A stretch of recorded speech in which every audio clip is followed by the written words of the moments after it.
We are here with the legendary Maury Povich. And no, listen. See, don't give us that fake humility. You know you're a legend. No. No, you know something? If you hang around long enough, you're legendary. I mean, that's all it is. Listen, I know what you mean, but the reason why you're able to quote unquote hang around. What you're saying is I'm a 43-year-old NFL quarterback. That's what you're saying. I mean, I'm an old guy. Hey, Maury, there's worse things you can be than Tom Brady. I was going to say that if you look around, the only quarterback who's 43 is Tom Brady. So, in order to be around as long as you have been, you got to have the goods, and I think you certainly have it. Thank you. Appreciate it, Kevin. Is there a secret to it? Do you, is there a secret to your longevity or? Well, I'll tell you, years ago when I first started, I came off a kind of an edgy show called A Current Affair many, many years ago. Right. Yep. And it was a very kind of tabloid news program. And I had a lot of recognition in terms of the business, but a lot of it some was positive and some was negative because of the edginess of the show. And so now I'm starting a talk show. And I learned a long time ago, it's almost like you're in an election. You're in a campaign. You got to knock on a door. People have to open their door, invite you in, and you have to present yourself in a way as a member of the family because you're going to eat with them. You're going to be on the couch in the living room watching TV with them. And so I always wanted to be an extension of the audience, an extension of my viewers, ask questions that they would ask if they had a chance to. So, I mean, that's been my MO ever since I started 30 years ago. How many times is that question what the hell? Like that's the question the viewers have. Yeah. Like, how, what the hell? What is going on How here? did this happen? Yeah, I get it a lot. I get a lot. I mean, somebody told me the other day that I am now in my 30th year of daytime talk. Wow. And the research people came and said, you are now the longest running daytime talk show host in history. No kidding. And I said, I don't know if I like that. I mean, I don't know. That only means I've been around. I mean, that's all that means. You are selling yourself way too short here. Yeah, I mean, you've got the longest career for a reason. The ratings are there. The popularity's there, of course. I know. I mean, look, I prefer, for the last 35 years, I've always identified myself as Mr. Chung, okay? Because I'm married to this woman for 35 years. She was always the star. I was always the second banana. And I've always felt that way and still do, even though she hasn't played in the TV game in the last, 10, 15 years. Listen, if you are the second banana of a relationship, that is a power couple, my friend. I don't even know. I was just thinking as you said that, how many people in the world there are that Maury Povich could play second banana to. I think you can count them on maybe 2 hands. Yeah, I mean, you found yourself a keeper there, sir. Well, I'll tell you. I mean, lately, I mean, it's strange because I get a lot of really big celebrities who kind of like watch the show all the time. I mean, today, for instance, I had to give a shout out to a really big comic named Tiffany Haddish. Oh yeah, and she's hosting Ellen, I think, this week or something. And so they called me up and said, "Can you give Tiffany a shout out? She watches you all the time." I went, "Really? Really? A big stand-up comic like that, actress like that?" So Shaquille watches me every day. Yeah. And Shaquille says he likes it because he gets on with his friends and they bet on whether the guy's the father or not. Yeah, I mean, that really, to me, you've done a million shows over the years, and I'm sure there's all sorts of wild storylines. But the you are or are not the father is, forever going to be the bread and butter of the Maury Povich show. And I think specifically, correct me if I'm wrong, but I think at least maybe for the modern era or some of the younger kids, there's the one clip of the one guy who really starts dancing when you announce he's not the father. And the internet put music over it, and they turned it into a meme. And I feel like that really kind of exposed a whole new generation to it. But I think that was kind of a turning point moment.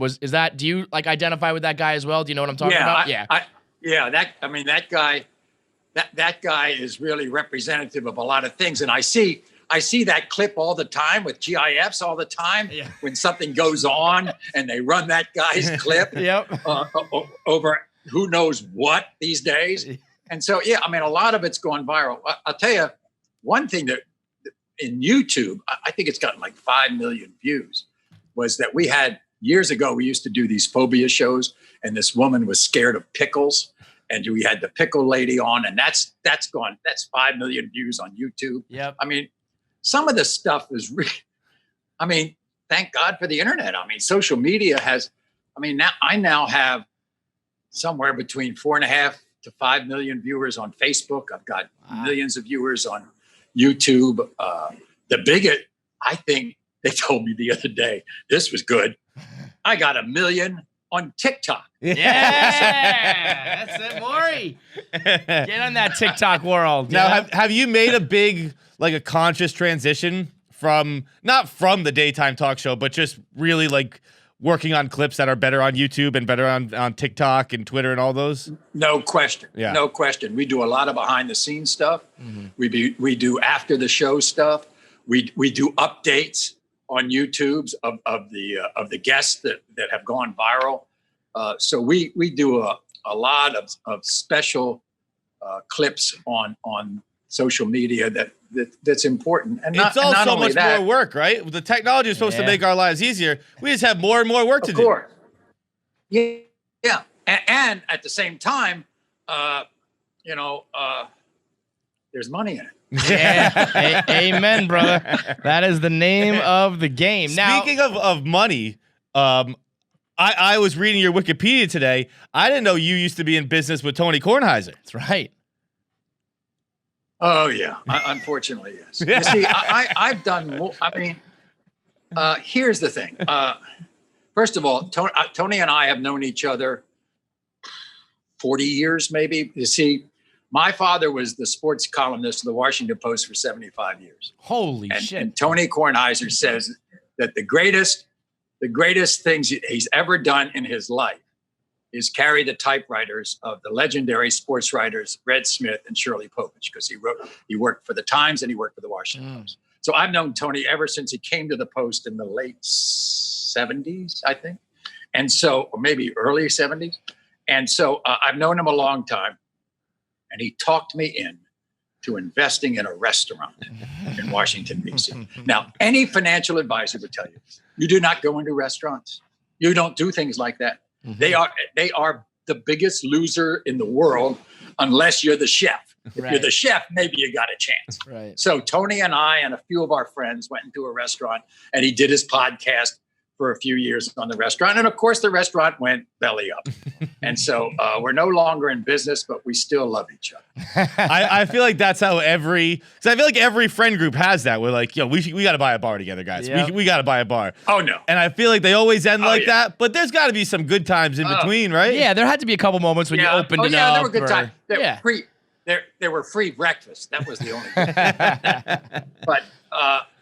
But I have invested in the worst things in the world that do nothing but get you in trouble. What was worse than the restaurant? Well, I own a newspaper in the great state of Montana, which is critically acclaimed in terms of its content. It's the best weekly newspaper. It's been voted that way for the last 10 years in Montana. It's called the Flathead Beacon. My wife and I started it. You don't open newspapers in this day. No, I mean, like, you're gonna start selling fax machines too. But Maury? It's been highly successful.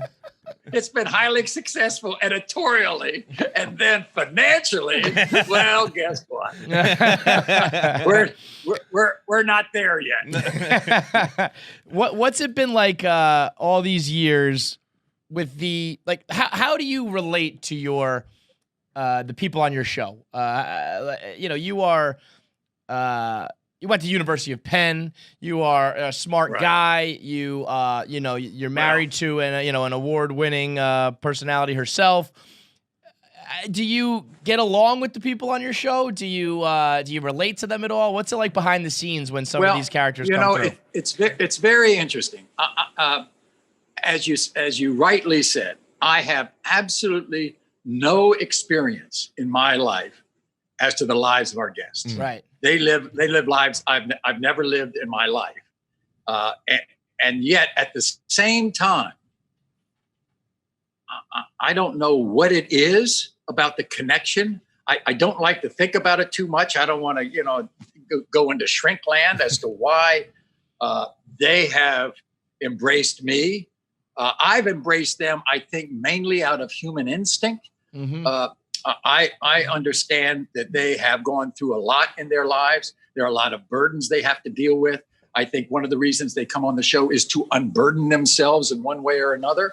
And they feel that I am a safe place, and that I can, even if it's, with lie detector tests, for instance, even though the guy is guilty, he's coming on to take a lie detector test. Why would you do that if you're guilty?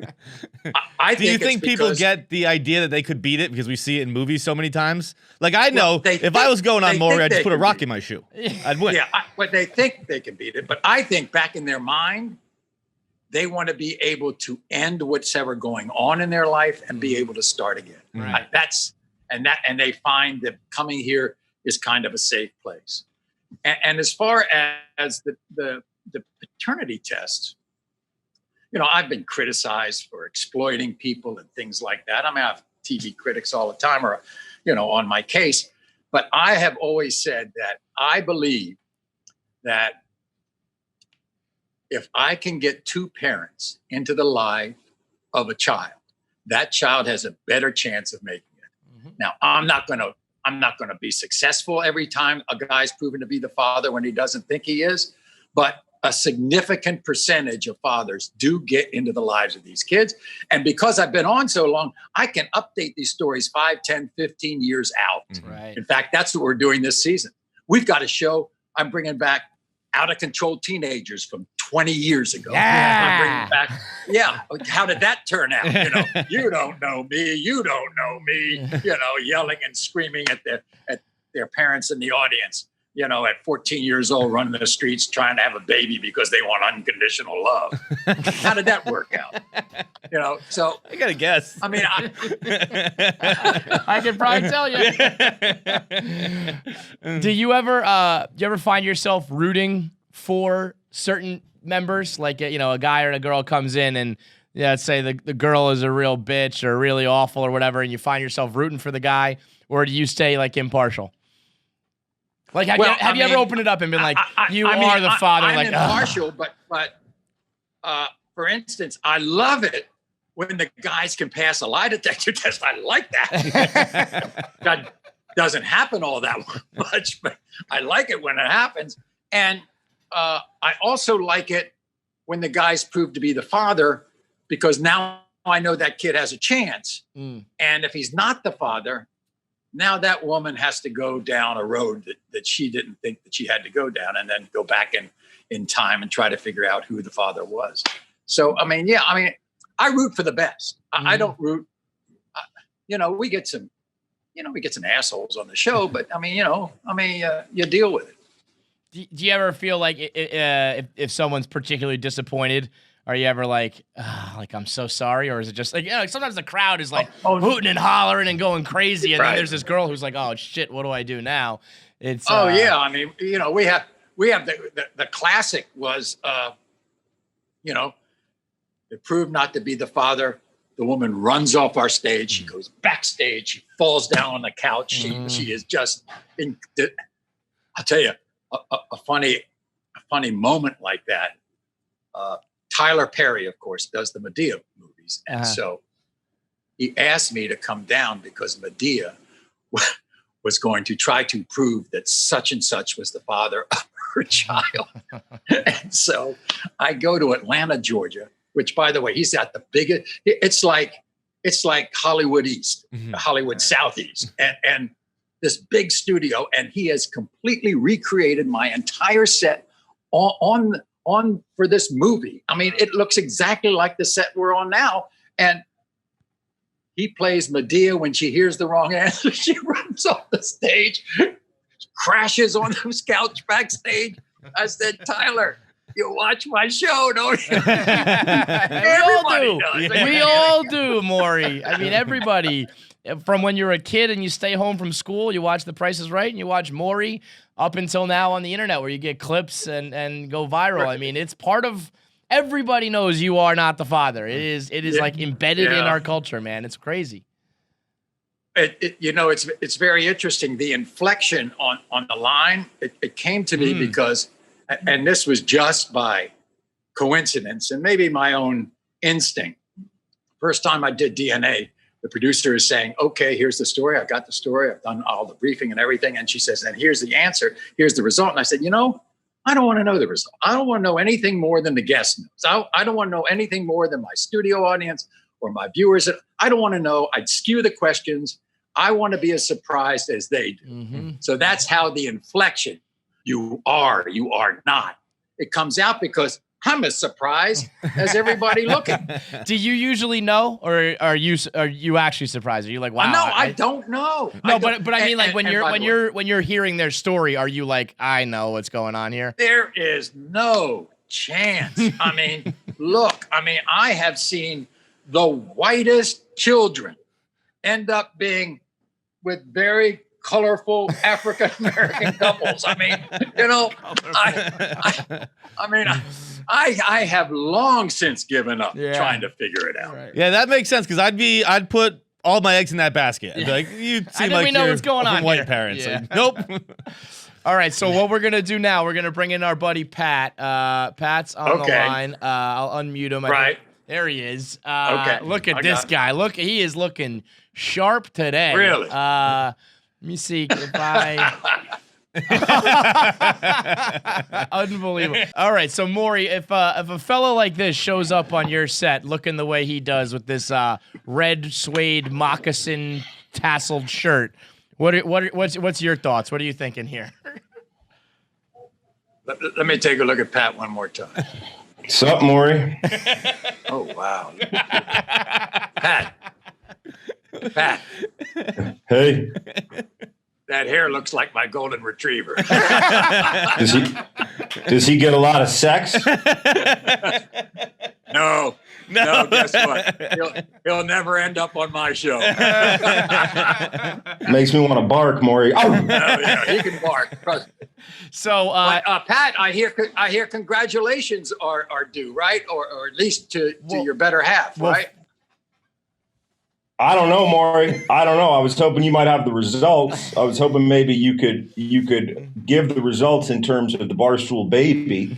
Right. And maybe let Hard Factor Pat know here whether he's the father. I happen to have done a lot of research on this, Pat. And while you were sleeping, we swabbed you, and we have the result right here. When it comes to the Barstool baby, Pat, you are the father. Oh, hell yeah, Maury. Come on, Maury. Put some respect on my name, Maury. Put some respect on my name, Maury. You got it, kid. All right. Hey, Maury, I don't know, this is a rumor, but it's on the internet, but I hear that if I get my birth announcement on Maury, that you got to pay for college. Is this true? Oh, really? You thought that? I put a lot of stock into it, Maury. I started spending because I figured you got it. If that was true, I'd be dead broke. It's not what they're saying on Reddit, Maury. If all my people on my show, all those babies on my show, look, I'm the father of some, but not many. Okay? Maury, you got any advice for me? Yeah, I got some advice for you. Learn how to change diapers. No, that's woman's work, Maury. That's not going to work. That's not going to work. And by the way, I got one more thing to ask about Barstool, okay? You all know Riggs? Yeah. You know Riggs? Oh, yeah. Sure. Yeah, of course. You see those journeys he makes all the time on these golf courses? He goes all over the country playing golf courses, shows everybody his swing and everything. Would you please tell him that he's taken his club back too far inside on the backswing? I think you're not the first person to tell him that. I believe he hears that quite often. How do you know Riggs, I mean, Maury? if he takes it back here, he's going to flip it and hit it left, and if he holds on, he's going to fade it and hit it right. What's the Maury Riggs connection? There are no rigs. I just watch it. I watch it. All the time. He'll be happy to hear that. Well, all right. Boy, I know you're out there swinging clubs at the Ocean Township golf course. Are you? How'd you know that? How'd you know that? Rachel Dorman. I grew up with her. David Dorman's really? daughter. Yeah. Well, her dad is one of my best friends and my old a golf buddy of mine. I beat him in the finals of the Hollywood Club Championship a few times. No big deal. And but David Dorman and Rachel, I've known them. I don't want to tell you how long. No, yeah, that's the first place I ever smoked weed is on that golf course. I snuck on. There you go. You were. Hey, by the way, so did her father. Hey. All the time. Oh, you dog, Maury. All right. Well, we really appreciate the time, Maury, and thanks so much for the little recreation here. And obviously the Maury Povich show is legendary. New season will be coming out, so everybody keep up with it. Especially this. Where are they now with the out of control teens? I mean, yes. I will be tuning in for that. So that's a good one. We're looking at one right now. Thanks, guys. John, thank you very much. Kevin, nice to be with you. Have a Thank good you, one. Maury. Thanks so much.